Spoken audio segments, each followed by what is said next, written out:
संतकबीर नगर जनपद के मेहदावल विधानसभा में हम लोग दिव्य न्यूज की टीम पहुंच चुकी है और हमारे साथ सपा प्रत्याशी मौजूद हैं जयचंद उर्फ जयराम पांडे जी। इनसे बात करेंगे। आपको इससे पहले बता दें कि सपा जो है 2017 से आप चुनाव लड़ चुके हैं और सपा के एक कर्मठ जो है सच्चे सिपाही माने जाते हैं। आइए जयराम जी से बात करते हैं। सर, जो है समाजवादी पार्टी ने आपको जो है अपना प्रत्याशी घोषित किया है। मेहदावल विधानसभा में आप जन जन के पास जा रहे हैं, अपनी बातों को रख रहे हैं। क्या जो है क्या रुझान है जनता का? अब मुझे तो लग रहा है यहाँ किसी से मेरी कोई लड़ाई नहीं है और चुनाव बिल्कुल साफ हो गया है, क्योंकि बहुजन समाज पार्टी का यहाँ वोट नहीं है। इस विधानसभा में जो भी व्यक्तिगत वोट मिल जाए 10-5 हजार, उसको हम नहीं कर सकते। लड़ाई बीजेपी रहेगी, लेकिन वो भी दूसरे स्थान के लिए बहुत मेहनत कर रही है कि कितना वोट हमारा बढ़ जाए, क्योंकि जो व्यक्ति चुनाव लड़ रहा है वह इसी ब्लॉक में ब्लॉक प्रमुख रहा है भाजपा से, और वह ऐसा ब्लॉक प्रमुख बना कि 2 साल नहीं बीता तब सीबीआई ला दिया यहाँ और तमाम लोग जेल चले गए उसमें। तो जनता ये बात समझ रही है कि इनको अगर हम विधायक बना देंगे तो पूरा विधानसभा सीबीआई के दायरे में आ जाएगा। तो इस नाते उनसे जनता दूरी बनाई हुई है और हमारे साथ जनता का हुंकार है। अभी आपने सुना, हमारे तमाम बुजुर्गों ने कहा है कि जाओ आप चुनाव जीत गए हो, और यह चीज गांव-गांव मुझे कहा जा रहा है। लेकिन चुनाव लड़ना जब होता है तो ये मान के नहीं लड़ा जाता है कि हम चुनाव जीत गए हैं। जब तक हम चुनाव जीत न जाएं तब तक हम सभी अपने दादा, काका, चाचा से सबसे कहेंगे कि आप लोग संघर्ष करिए और चुनाव जीत करके घर न बैठ जाइए। इस नाते हमें कोई दिक्कत तो नहीं लग रही है, क्योंकि मतदाता बड़ा ही सहनशील है और इस बार बड़ा सक्रिय है। अभी आपने देखा है पक्षा हमें लोगों की ऐसी तैसी कर दिए लोग, और फिर वही स्थिति पूर्वांचल में भी होने वाली है। हर विधानसभा में हमको लगता है कि मेरे जिले में 3 सीट समाजवादी पार्टी ले जाएगी। चुनाव लड़ने का मुद्दा क्या है आपको, कि क्या प्राथमिकता है आपकी चुनाव लड़ने की? देखिए, सबसे बड़ी चीज ये है कि यह विधानसभा सबसे पिछड़ा हुआ क्षेत्र है और इस विधानसभा में 5 साल लगातार भारतीय जनता पार्टी द्वारा कोई कार्य नहीं किया गया। न तो सड़कें बनाई गई, न तो कोई मिनी मेडिकल बनाया गया स्वास्थ्य के संबंध में, न तो शिक्षा से संबंधित कोई विश्वविद्यालय बनवाया गया कि हमारे वहाँ के बच्चे उसी विश्वविद्यालय में पढ़ लें, और न जितने सड़कें, अभी आप हरैया मुसारा चले जाइए, अभी आप हसनी चौराहा चले जाइए, अभी आप जो है बढ़िया ठाठर चले जाइए, इस तरह से जितने चौराहे हमारे यहाँ अभी आज भी पानी वहां लगा हुआ है। तो चलना फिरना लोगों का, आप आए होंगे तो सड़कों का बदहाल देखे होंगे। खलीलाबाद से अगर चल दीजिए तो 2 घंटा लगता है मेहदावल पहुंचने में। जितना सड़क हमारे समाजवादी सरकार में बना था वही सड़क रह गया है, बाकी कोई सड़क बना नहीं आज तक। ये सारे कार्य हम पूरा करेंगे। और सबसे बड़ी समस्या है यहाँ किसानों का और बुनकरों का, क्योंकि बुनकरों के लिए जो सरचार्ज माफ किया था हमारी सरकार ने, उसको इस सरकार ने खत्म कर दिया था। हमारे नेता ने कह दिया है कि हम बुनकर आयोग भी गठित करेंगे, हम जो है लैपटॉप देंगे, हम 300 यूनिट बिजली फ्री देंगे, हम 18,000 रुपया सालाना पेंशन देंगे वृद्धों को, चाहे वो पुरुष हो चाहे महिलाएं हो। 18,000 रुपया वो पेंशन भी देंगे हम सभी बुजुर्गों को। तो हमारी सरकार ने कभी दवाई, पढ़ाई और ये सिंचाई सब मुफ्त करेंगे, बकाया बिजली में जो घपला हुआ है वो माफ करेंगे, सब कुछ हमारे नेता ने घोषणा कर दिया है। गांव-गांव में जा रहा हूँ, अपना घोषणा पत्र भी बांट रहा हूँ, कहीं से कोई दिक्कत नहीं है। हमारी सरकार भी बनेगी और हम लोग चुनाव भी जीतेंगे। अच्छा, मेहदावल विधानसभा विपक्ष का कहना है कि 2012 तक 4 बार लगातार यहाँ पे सपा को जीत मिली है, लेकिन फिर भी यहाँ जो है 2012 तक जो सड़कों की जो व्यवस्था थी, बाकी पूरा बदहाल था। जो भी सड़क बनी है वह 2012 के बाद यानी भाजपा सरकार में बनी है। तो इस पे क्या कहना चाहते हैं आप? ये बताइए, जब खलीलाबाद से चलेंगे और बघुआ कोपिया तक वो समाजवादी पार्टी की सरकार बनी हुई है, और डोभा लड़ुआ महुआ से और नौरो हरदी तक वो समाजवादी पार्टी सरकार की मुझे टिकट मिला था, 7 करोड़ रुपया ला करके मैंने बनवाया था। और बीच की सड़क 5 साल से लगातार बन रही है, अब आज तक बन नहीं पाई। कैसे भाजपा कहती है? मुझे बतावे कौन सी सड़क भाजपा ने बनवाई, कौन सा विद्यालय भाजपा ने बनवाया, कौन सा अस्पताल भाजपा ने बनवाया? एक अस्पताल लेडीज है हमारी सरकार ने बनवा करके चमाचम रखा है, उसमें कोरोना के मरीज रखे गए थे, और उस संसाधन के नाते डॉक्टर नहीं पोस्ट हुए, उसमें सामान नहीं पोस्ट हुआ। हमारी गरीब महिलाएं प्रसव के लिए गोरखपुर और दिल्ली लखनऊ जाना पड़ता है। क्या काम भाजपा ने किया? मैं उनसे सवाल करना चाहता हूँ। कोई काम भाजपा ने नहीं किया है। एक और सवाल जो है, ऐसा माना जा रहा है कि भारतीय जनता पार्टी को जो है हराने के लिए न तो मेदावाल विधानसभा में जो है माइनॉरिटी का वोट किसकी तरफ जाता लग रहा है? यहाँ बसपा से ताबिश खान जी लड़ रहे हैं, जो है सपा से आप लग रहा है, तो माइनॉरिटी का वोट किधर जा क्या? भाजपा क्या कह रही है? भाजपा क्या कह रही है? भाजपा ये कह रही है कि हमारी लड़ाई ताबिश खान से है। क्यों कह रही है? इस नाते कह रही है कि वो अपने को बड़ा काबिल बनते हैं। हर मुसलमान का बेटा पढ़ा लिखा हो गया है और चौराहे पर बैठता है। अब वह जमाना नहीं रह गया कि जो एक आदमी बोल दे और गांव भर वोट दे दे। हर व्यक्ति समझदार हो गया है। भाजपा और बसपा यहाँ बहुत लोग लड़े हैं। तैयब लड़े हैं, लालचंद निषाद लड़े हैं। लोग कहते हैं 1 करोड़ निषाद वोट है। लालचंद निषाद लड़े थे, 28,000 वोट मिला था। तैयब खान लड़े थे बसपा से, तो 32,000 वोट मिला था। अनिल तिवारी लड़े थे, जब सब ब्राह्मण दे दिए थे तो 42,000 मिला था। और 42,000 वोट से फिर हम मिलेंगे आपसे। 1 वोट अगर बढ़ जाएगा तो जो कहिएगा इनाम में दे दूंगा। बसपा का कोई वोट यहाँ नहीं है। 50,000 वोट यहाँ माइनॉरिटी का है। 40,000 वोट में पाया था। 90,000 से मेरी लड़ाई शुरू हो रही है। चौधरी, कुर्मी, किसान सब मेरे साथ हैं। राजभर मेरे साथ हैं। मौर्य मेरे साथ हैं। विश्वकर्मा मेरे साथ हैं। लोधी मेरे साथ है। भाजपा वोट कहाँ से गिनवा रही है? कौन लड़ाई में है? मेरी कोई लड़ाई किसी से नहीं है। ये सारे लोग जो खड़े हैं सब समाजवादी के लोग हैं और समाजवादी चुनाव जीतने जा रही मेहदावल में। सर्वे में भी आ गया है कि मेहदावल चुनाव जीत रही समाजवादी पार्टी और समाजवादी जीत रही है। कहीं कोई मुझसे किसी की लड़ाई नहीं। अच्छा, महंगाई महंगाई क्या प्रदेश में महंगाई क्या मुद्दा बनेगा प्रदेश में? महंगाई का मुद्दा ही तो मेन बना है। मैं गांव में जब गया, लोध बिरादरी के गांव में गया, लेकिन सब जो है भाजपा सरकार कर रही है, जो गुंडागर्दी काफी खत्म हो गया है। गुंडागर्दी कौन किया? अभी प्रधानी और जिला पंचायत का चुनाव था। जिस उसमें जो है प्रमुख वाले में जितनी गुंडाई भारतीय जनता पार्टी ने किया है आज तक कोई कह नहीं सकता। इतनी गुंडाई तो आज तक मैंने देखा नहीं था कि बूथों पर मेरे बेलहर ब्लॉक में लाठियां चलाई गई, लोगों को मारा गया, दरोगा को खींचा गया, हमारे पूर्व मंत्री था उसको ढकेला गया, बेइज्जत किया गया, गाड़ियां तोड़ दी गई।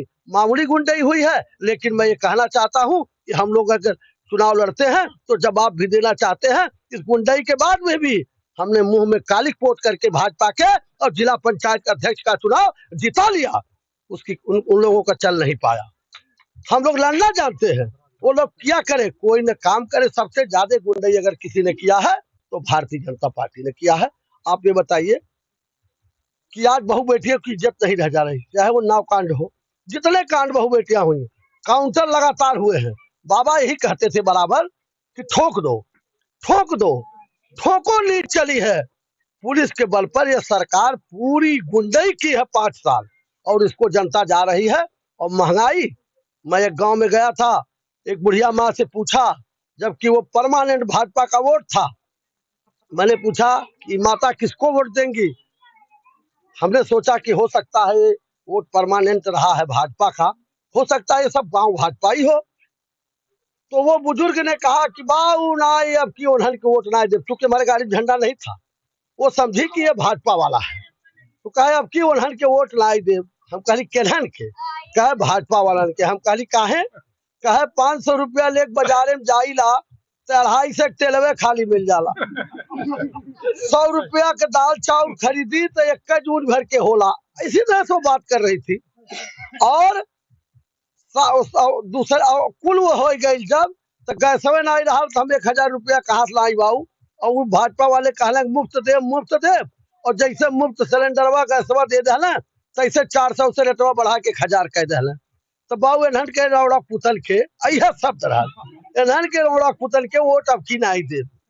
तो ये गांव की, मैं डोर टू डोर चला हूँ, घर घर चला हूँ, मुझे तजर्बा मालूम है कि गांव की मैं कहीं रहता हूँ, मैं जानता हूँ कि ये 20 वोट हमको नहीं मिलेगा इस गांव का। और मैं तजर्बा करके आया हूँ, सब गांव में जान रहा हूँ, मेरी कोई किसी से लड़ाई नहीं। अच्छा, आपके मेहदावल विधानसभा की 5 प्रमुख समस्याएं और क्या आवश्यकता मुख्य है? देखिए, सबसे बड़ी समस्या यहाँ है, पहला काम कि समाजवादी सरकार में जितने कार्य शुरू हुए थे, चाहे समाजवादी पेंशन हो, चाहे लैपटॉप हो, जितने हमारे घोषणा पत्र में, वह कार्य हम तेजी से 1 महीना के अंदर गांव लोहिया होते थे और 3.5 लाख रुपया आवास का मिलता था गरीबों को। इस बार हमारे नेता ने कह दिया मैं 5 लाख रुपया दूंगा। पेंशन उन्होंने 500 रुपया देते थे, उसको इस सरकार ने कैंसिल कर दिया था। हमारी नेता ने उसको 1500 रुपया कर दिया। 300 यूनिट बिजली भर दिया। ये जो काम घोषणा पत्र के हैं, सबसे पहले हम इसको पहला काम शुरू करा देंगे। इस विधानसभा के जो कार्य मुख्य है, एक तो यहाँ स्वास्थ्य व्यवस्था सबसे खराब है। एक मिनी मेडिकल कॉलेज अगर मेरी सरकार बन गई और मुझे विधायक बनाएंगे हमारे क्षेत्र के लोग, और मेरी सरकार भी बन गई, तो एक मिनी मेडिकल कॉलेज इस विधानसभा में हम माननीय मुख्यमंत्री जी को ला करके, श्री अखिलेश यादव जी को, और यहाँ एक मेडिकल कॉलेज बनवाने का काम करेंगे। दूसरी चीज है, शिक्षा व्यवस्था यहाँ की बड़ी खराब है।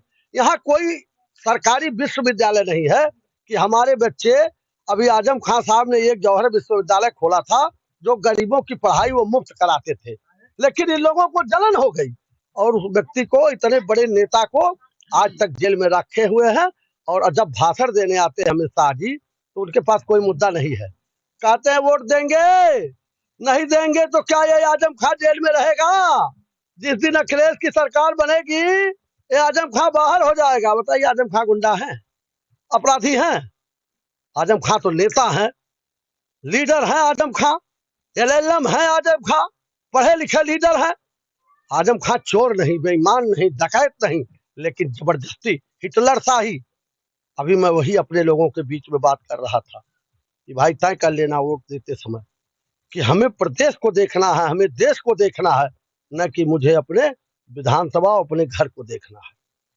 अगर हम चुनाव नहीं जीतते हैं इस बार, तो हम, अगर आजम खान जेल में जा सकते हैं, तो हम जैसे लोगों की क्या हैसियत है? कुछ नहीं है। तो इस नाते जो है हमारी ये हो गई। तीसरी चीज, हमारे सबसे बड़ी समस्या ये है कि हमारे क्षेत्र में छुट्टा पशुएं ये पूरी फसल को बर्बाद कर दिए। बाढ़ आई, बरसात में फसल बर्बाद हुई, आज तक मुआवजा नहीं मिला उसका। जीवन बीमा भी कराया जाता है, 1 रुपया मुआवजा हमारे किसानों को नहीं मिला, ये सरकार ने नहीं दिया। दूसरी चीज, हमारी सरकार में ये छुट्टा पशुएं, अब इस समय छुट्टा पशु गाभा पर आया फसल और उसको चल ले रहे हैं। अब फसल खा लिए तो बताइए हमारा किसान क्या पैदा करेगा? अब सारी भर्ती पूंजी लगा दिया है। और भाई राहुल इधर आओ, हमारी पूंजी पूरा लगा दिया है। तो भाई ये कह रहा हूँ, आओ इधर आओ, मैं ये कह रहा था कि आजा मैं ये कह रहा था कि सबसे जरूरी है कि वो छुट्टा पशु की व्यवस्था कराना।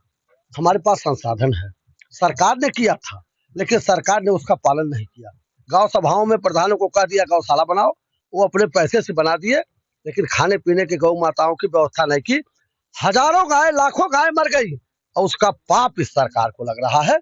गौ माता के रक्षक भाषण देते हैं, लेकिन गौ माता को ये लोग मार डाले और आरोप लगाते हैं मुसलमान पर कि मुसलमान मारता है। मार तो डाले ये लोग गौ माता को, अब खन खन करके चले जाइए आप, बढ़िया ठाठर में फोटो खींच लीजिए।